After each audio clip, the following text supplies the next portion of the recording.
तो चलिए बच्चों स्टार्ट करते हैं अपना doubt session work power energy. तो आप लोगों ने मुझसे जो क्वेश्चन पूछा है लॉन्ग क्वेश्चंस में, क्वेश्चन नंबर 7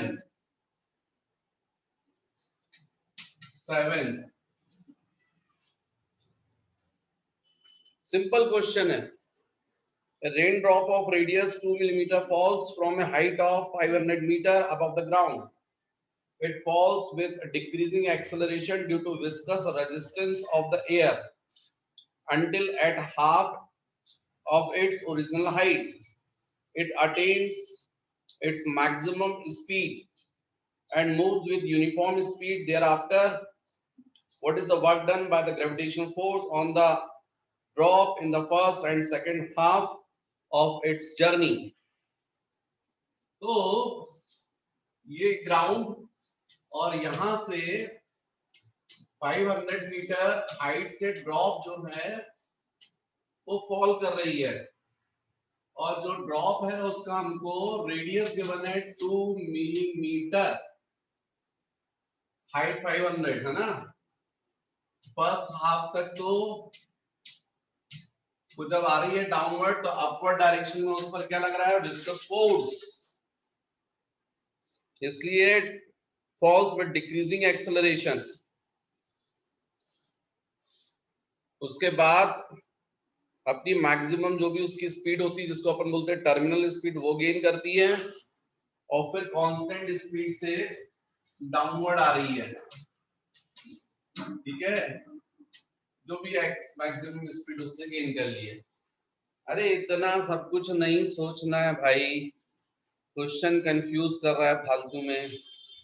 सीधी सीधी सी बात है कि ड्रॉप यदि डाउनवर्ड आ रही है, पोटेंशियल एनर्जी में चेंज हो रहा है, जो भी पोटेंशियल एनर्जी में चेंज हो रहा है वही तो वर्क होगा।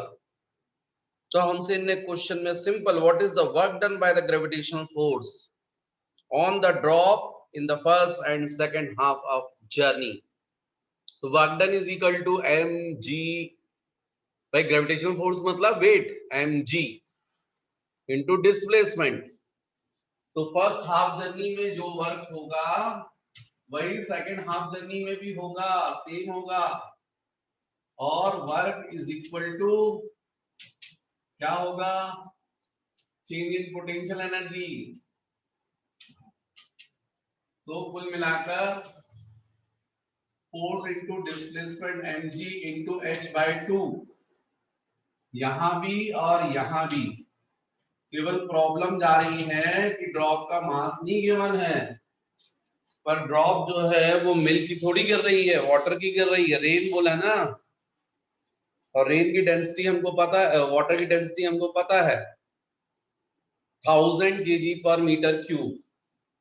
Density is equal to mass upon volume, mass is equal to density into volume. तो डेफिनेटली यहाँ मास हो जाएगा density into volume into g into h/2।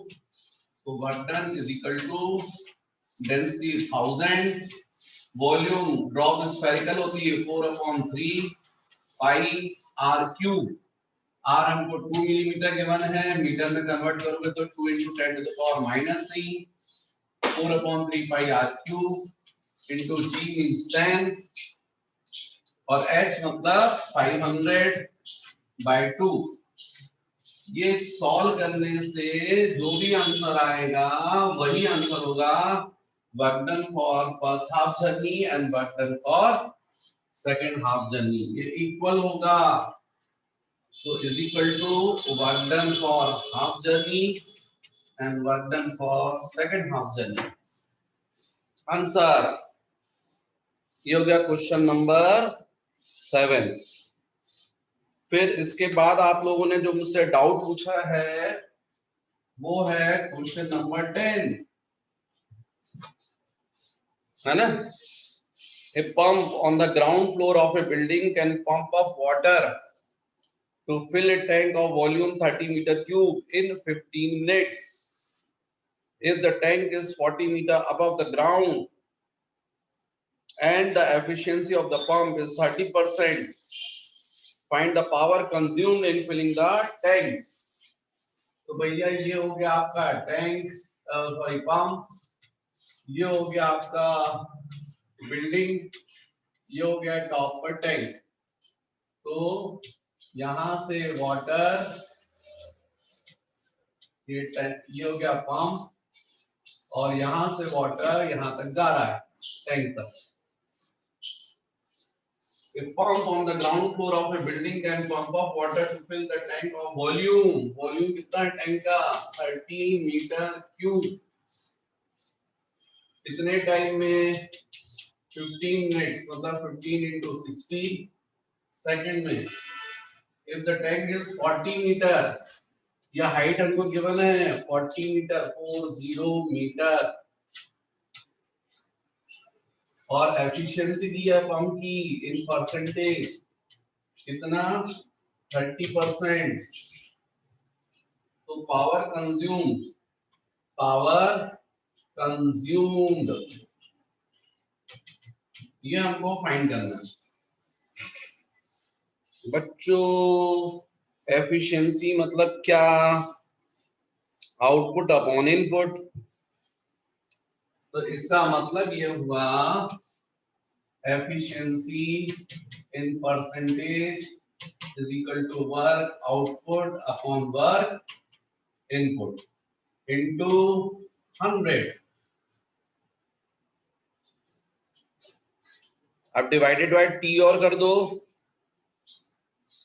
तो efficiency in percentage divided by T divided by T. तो ये क्या हो गया? पावर आउटपुट, और ये क्या हो गया? Power input. इनपुट मतलब कंज्यूम्ड, जो पावर वो कंज्यूम कर रहा है उसी तो वर्क कर रहा है, आउटपुट वर्क दे रहा है। तो फिर क्या बचा आपके पास में? Efficiency in percentage is equal to power output. क्या बोलोगे? पावर आउटपुट आप बोलोगे, एफिशिएंसी की भी वैल्यू रख दो, 30% बोला है तो 30 हो जाएगा परसेंटेज में। पावर आउटपुट हो जाएगा वर्क आउटपुट अपॉन टी, और ये हो जाएगा पावर कंज्यूम। इनपुट मतलब कंज्यूम इनटू 100। तो फिर क्या बचा? Power consume is equal to work output upon time into 100 upon 30। अब power consume, work output, output work कितना किया पंप ने? mgh, m into g into h upon t into 10/3। Water का कितना मास ऊपर पहुंचाया? Density is equal to mass upon volume. Mass is equal to density into volume into of g into h upon t, 10/3। अब density of water 1000, volume of water 30 metre cube, g 10, h 10, time बोलो 15 into 60 into 10/3। 3 से हो गया ये 10, 10 से ये हो गया कैंसिल, 15 into 6 90, 1/90, और ये हो गया 10 to the power 3, 4, 5, 6, 10 to the power 6 joules पर सेकेंड, या इसी को बोल सकते हैं वॉट। एक जीरो कैंसिल हो जाएगा, 10 to the power 5 बचेगा, एक 10 को और अलग कर दो तो 10/9 हो जाएगा, 10/9 into 10 to the power 4। कितना बता रहा हूं मैं बता रहा हूं आपको 10 to the power 10/9 10/9 into 10⁴। और यदि आपको इसके फॉर्म में आंसर चाहिए है तो एक और 10 अलग कर दो तो 100/9 आ जाएगा। 100/9 100/9 into 10⁻³ watts।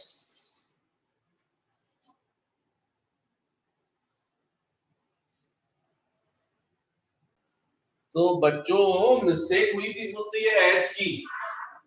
यहाँ h जो है वो 10 नहीं 40 है, और 40 रखोगे और सॉल्व करोगे तो ये आएगा, क्योंकि यहाँ पर 1 0 ये कैंसिल हो गया था,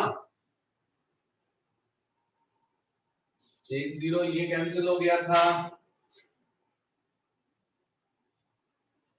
नहीं 3 से 10 हुआ था और 10 से 1 0 कैंसिल हुआ था, राइट।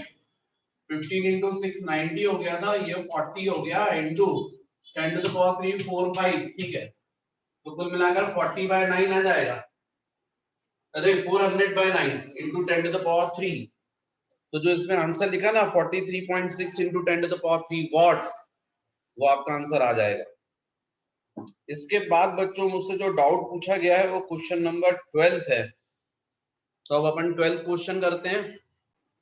तो बच्चों ये 12th question, a body of mass 12, a body of mass 0.3 kg is taken up an inclined plane of length 10 meter and height 5 meter and the allowed to slide down to the bottom again. The coefficient of friction between the body and the plane is given 0.15. What is the work done? अरे इतना सारा है, चलो थोड़ा थोड़ा करेंगे यार। ये इंक्लाइंड प्लेन, इस पर बॉडी और बॉडी का मास 0.3 kg।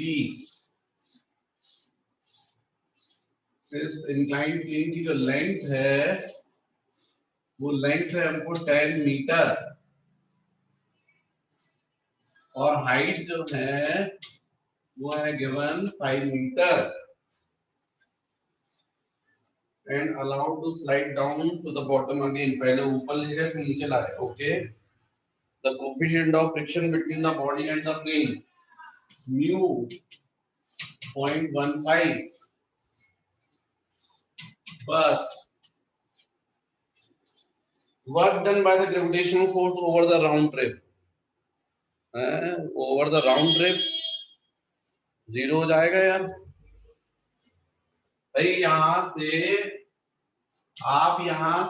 A से B पर ले जाओगे और B से वापस A पर लाओगे तो डिस्प्लेसमेंट 0 हो जाएगा ना यार।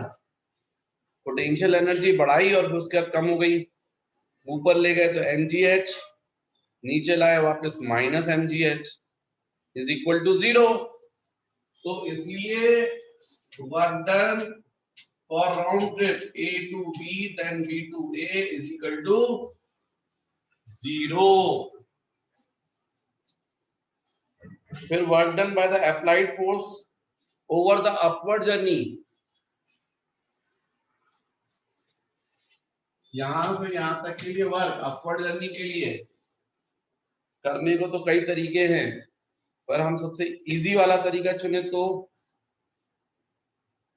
इजी वाला तरीका कैसे हो सकता है? नहीं हो सकता भाई, क्योंकि फ्रिक्शन दिया है ना। फ्रिक्शन नहीं होता सीधे mgh कर देते अपन, क्योंकि h हाइट पर गया है। Work done by the applied force over the upward journey, work done by friction force over the round trip, और kinetic energy of the body. वैसे work done by the applied force यदि बोला है F, तो wait होना चाहिए downward mg, और ये एंगल थीटा, तो ये एंगल भी थीटा हो जाएगा, ये mg cos थीटा हो जाएगा और ये हो जाएगा mg sin थीटा, और ये हो जाएगा नॉर्मल रिएक्शन R। आप फोर्स लगा रहे हो ऐसा तो फ्रिक्शन हो जाएगा अपोजिट F।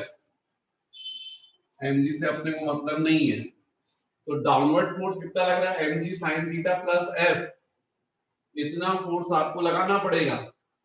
तो अप्लाइड फोर्स जो है ना सेकंड, F अप्लाइड, ये कितना हो जाएगा, mg sin theta plus f, इतना फोर्स लगाना पड़ेगा। और F होता है म्यू इंटू आर, तो F अप्लाइड ये जाएगा mg sin थीटा, F जाएगा म्यू इंटू आर, और R हो जाएगा mg cos theta, mg cos theta. ये अप्लाइड फोर्स है। F applied is equal to m कितना दिया 0.3, g कितना हो गया 10, sin theta perpendicular upon hypotenuse 5/10, फिर पॉइंट म्यू दिया है 0.15, m हो जाएगा आपका 0.3, g 10, cos थीटा पर पाइथागोरस थ्योरम ये हो जाएगा √10 स्क्वायर माइनस 5 स्क्वायर, मतलब √75 base upon hypotenuse, √75 upon hypotenuse 10। ये अप्लाइड फोर्स की वैल्यू है, F अप्लाइड। ये 0.3 से ये 10 से 10 कैंसिल, 1.5 प्लस यहां पर भी 0.3 से ये 10 कैंसिल, ये 15/1000 जाएगा, और ये 25 इंटू 3 मतलब 5√3।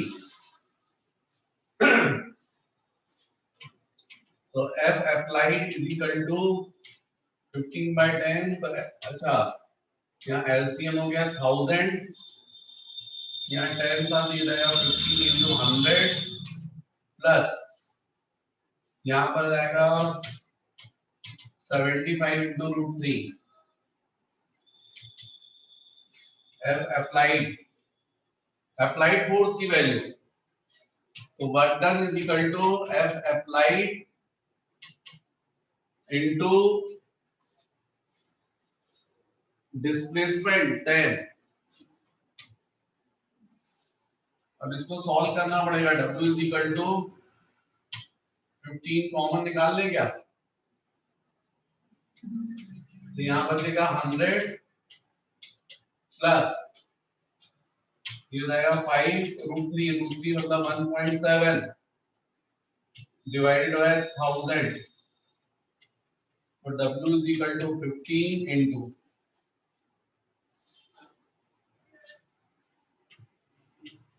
85, 8.5, 108.5 बाय 1000।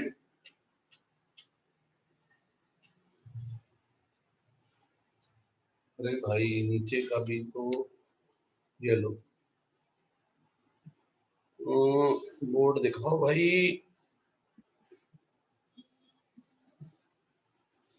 हम्म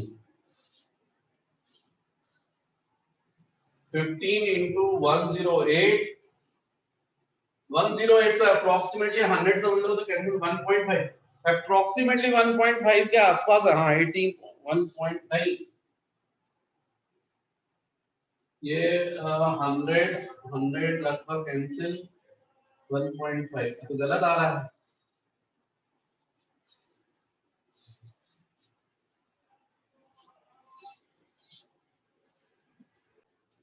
बच्चों कुछ मिस्टेक नहीं थी मुझसे, यहाँ पर मिस्टेक हो गई थी, ये 3 की मिस्टेक, तो सब कुछ सही है। मास की value 0.3, g10 sin theta 5/10, mu 0.15, 0.3 g10 cos theta base upon hypotenuse √75/10। इसको सॉल्व करके देखिए, प्रॉपर आंसर 18.5 जूल्स आ रहा है। अब थर्ड पार्ट उन्होंने work done by friction force over the round trip. तो फ्रिक्शन जो है थर्ड, जब ऊपर जाओगे तब भी फ्रिक्शन और नीचे भी फ्रिक्शन अलग किस तरह है, F is equal to mu into r. F is equal to mu कितना हुआ 0.15 और r m g cos theta, r m g cos theta. तो इसका मतलब फ्रिक्शन हो गया 0.15 into 0.3 into 10 into cos theta root 75 by 10, 10 से 10 कैंसिल, तो F is equal to 45 by 1000 into root 75, root 75 मतलब 5 रूट 3, ये फ्रिक्शन लगा। और यदि अपन वर्क की बात करें तो फ्रिक्शन जो है अपवर्ड जर्नी में भी लग रहा है और डाउनवर्ड में भी, तो टोटल हो जाएगा work F twice of F into S, तो ट्वाइस 45 बाय 1000 और डिस्प्लेसमेंट मतलब 10, तो 10 से कैंसिल हो गया, 45 इंटू 2 90 हो गया, 90 बाय 100, 90 बाय 100 का मतलब है 0.9। डबल क्यों किया मैंने, क्योंकि अपवर्ड में भी लग रहा था और डाउनवर्ड में भी लग रहा था। तो friction F is equal to mu into R, तो work done by friction twice F into R. तो बच्चों ठीक तो है, ये फ्रिक्शन की वैल्यू आ गई है, वर्क डन में twice into F into S करेंगे, force into friction into displacement, और इसका डबल, क्योंकि फ्रिक्शन तो अपवर्ड जर्नी में भी लगेगा और डाउनवर्ड में, और दोनों में लगेगा तो टोटल अपन को निकालना पड़ेगा वर्क डन बाय फ्रिक्शन। तो ट्वाइस फ्रिक्शन की वैल्यू 45 बाय 1000 इंटू 5 रूट 3 और डिस्प्लेसमेंट 10, इस पूरे को सॉल्व करते तो आंसर क्या आएगा 7.6। इसके बाद लास्ट पूछा है kinetic energy of the body at the end of the trip, kinetic energy. तो काइनेटिक एनर्जी के लिए क्या प्रॉब्लम जा रहा है कि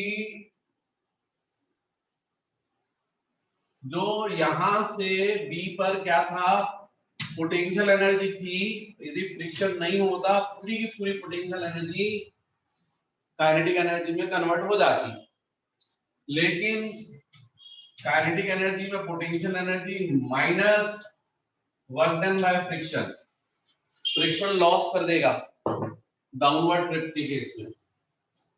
तो काइनेटिक एनर्जी, तो पोटेंशियल एनर्जी हो जाएगी mgh और work done by friction for downward journey, ये जो वैल्यू है ना इसका हाफ कर दो, क्योंकि ये दोनों ट्रिप पूरे राउंड ट्रिप में था, जाएगा 7.6 बाय 2।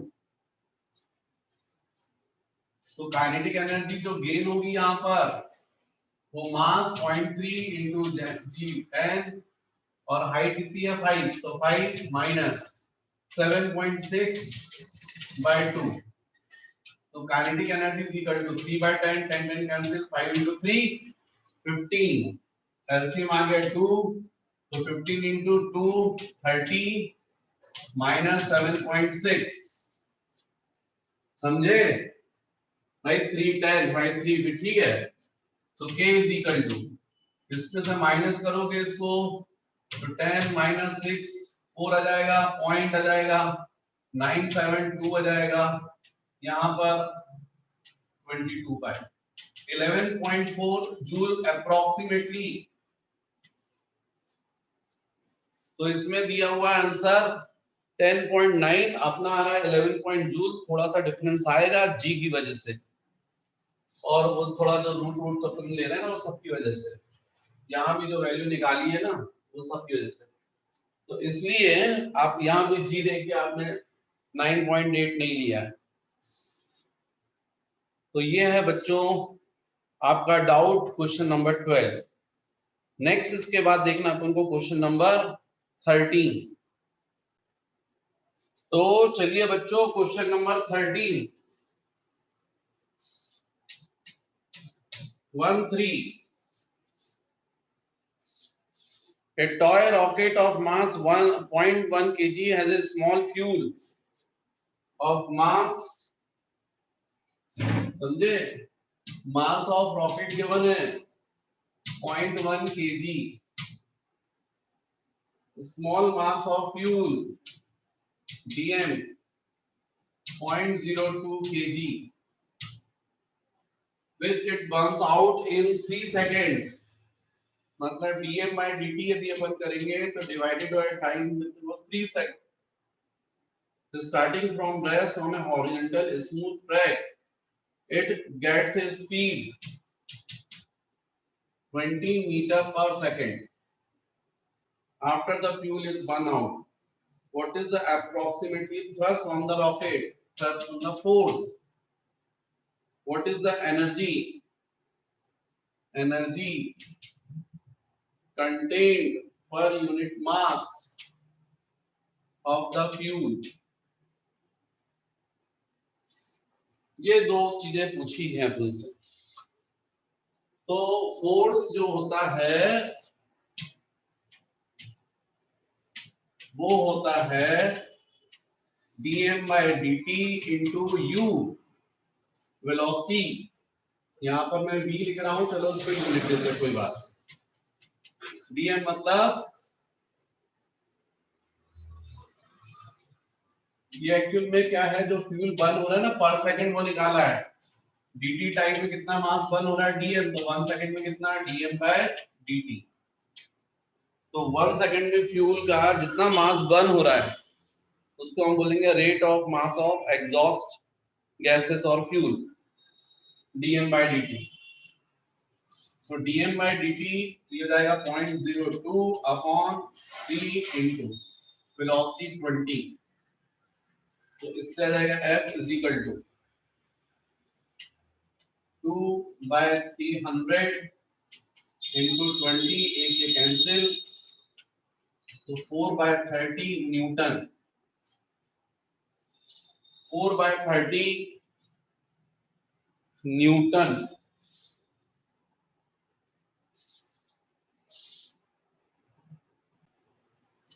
तो बच्चों ये जो क्वेश्चन नंबर 13 है ना, जब रॉकेट वर्टिकल जाएगा, वर्टिकली अपवर्ड, उस केस में अपन जब थ्रस्ट है फोर्स, तो उसमें वो फॉर्मूला अप्लाई करते हैं F is equal to dm by dt into u. इस क्वेश्चन में बोला है रॉकेट जो हॉरिजॉन्टल सरफेस पर है, तो फ्यूल के बर्न होने की वजह से उसको क्या मिल जाएगा, एक्सेलरेशन.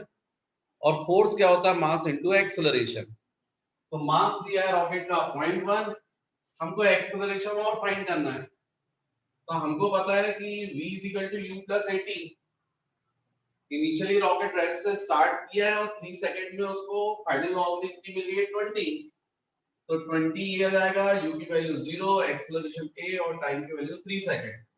इससे एक्सेलरेशन आ गया 20/3 और फोर्स क्या होता है, mass of rocket into acceleration. तो मास 0.1 इनटू एक्सेलरेशन 20/3, तो सॉल्व करेंगे तो फोर्स आ जाएगा थ्रस्ट 2/3 न्यूटन. इसके बाद यदि अपन बात कर रहे हैं, उन्होंने बोला what is the energy content per unit mass of the fuel. तो भैया उसको वेलोसिटी मिली है ना रॉकेट को, तो उसकी काइनेटिक एनर्जी कितनी हो गई है. काइनेटिक एनर्जी उसने कितनी गेन कर ली, half m into v square.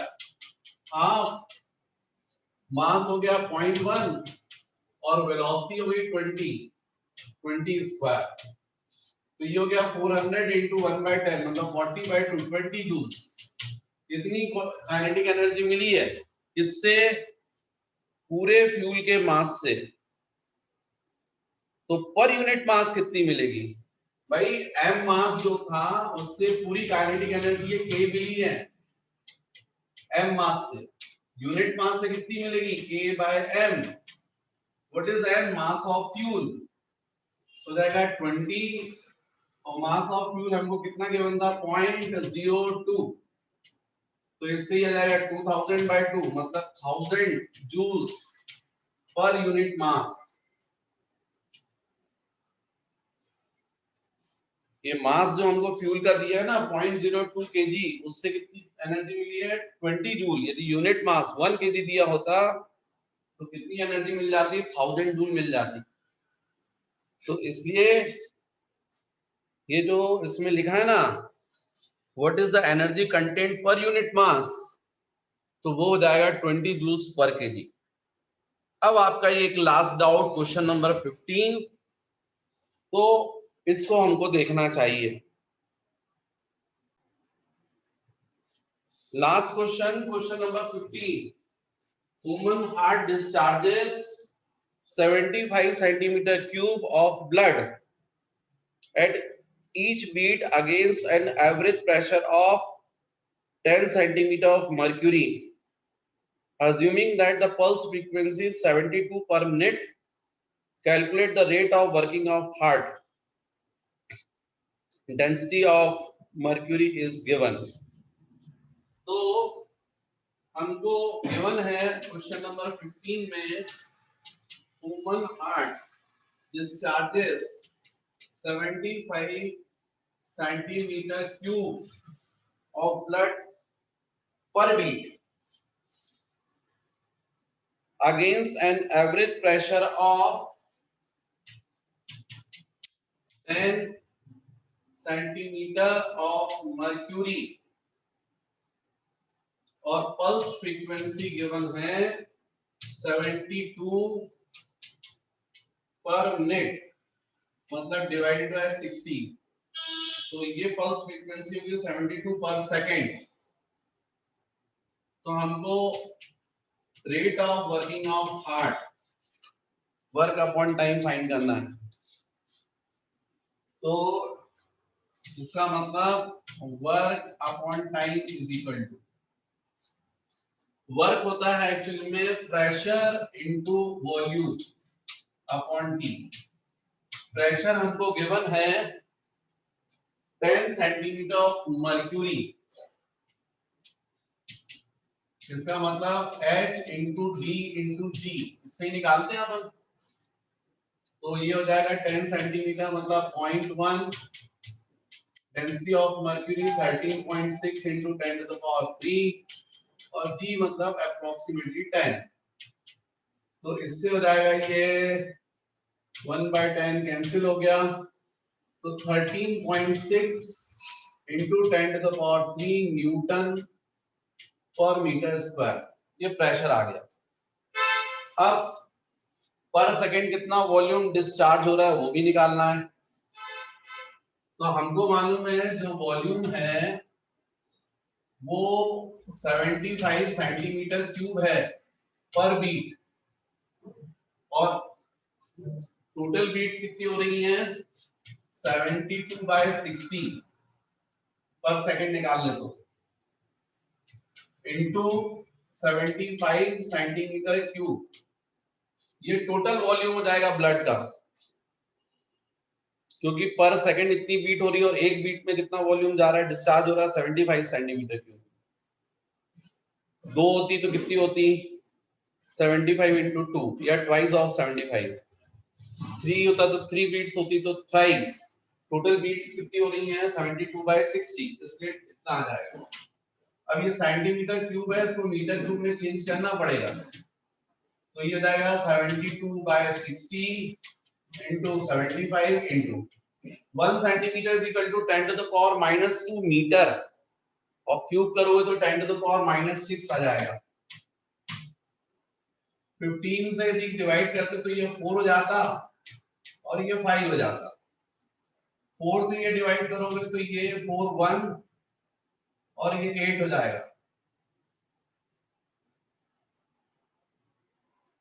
18 into 5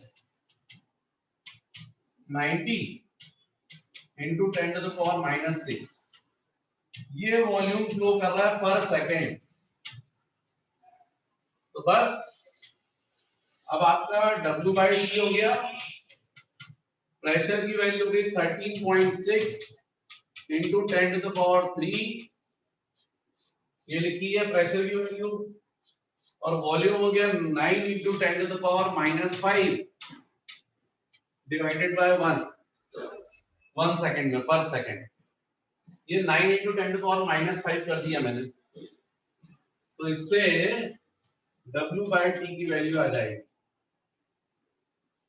13.6 into 9 into 10 to the power -2 joule पर सेकेंड।